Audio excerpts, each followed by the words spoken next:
বলছি মামুন যদি সোজা কথায় ঠিক না হয় তাহলে ওকে একেবারে দেওয়ালে পিঠ ঠেকায় ঠিক করতে হবে। তো দেওয়ালে পিঠ থেকে ও কিন্তু ঠিক হয়ে গেছে। তুমি দেয়াল শুধু ঠেকাও না, দেয়াল ভেঙে ফেলছো, দেয়াল ভেঙে একবারে ফাঁকার মধ্যে অবশ্যই দিছো।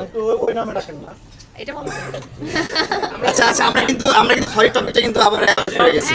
তো মামুনে কিন্তু দেওয়ালে পিঠ থেকে যে কিন্তু সে রিয়েলাইজ করেছে এবং সে সরি হয়েছে। সো আমাদের দুজনের ব্যাপারটা কিন্তু এখানেই শেষ।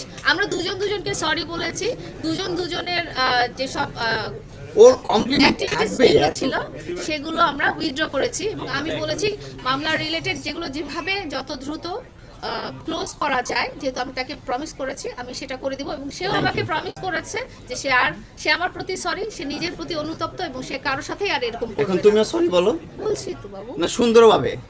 আচ্ছা বাবু আমি সরি। তুমি এত কমপ্লিকেটেড করো কেন? হ্যাঁ সরি, কেন সরি সেগুলো বলো। আচ্ছা বাবু, আমি তোমাকে কষ্ট দেওয়ার জন্য আমি অনেক সরি। কি করার জন্য সরি? কি প্যারা দেওয়ার জন্য? অনেক প্যারা দিয়েছি ওকে, তুমি তো বলনি আমাকে মারছো। আচ্ছা আমিও বলছি।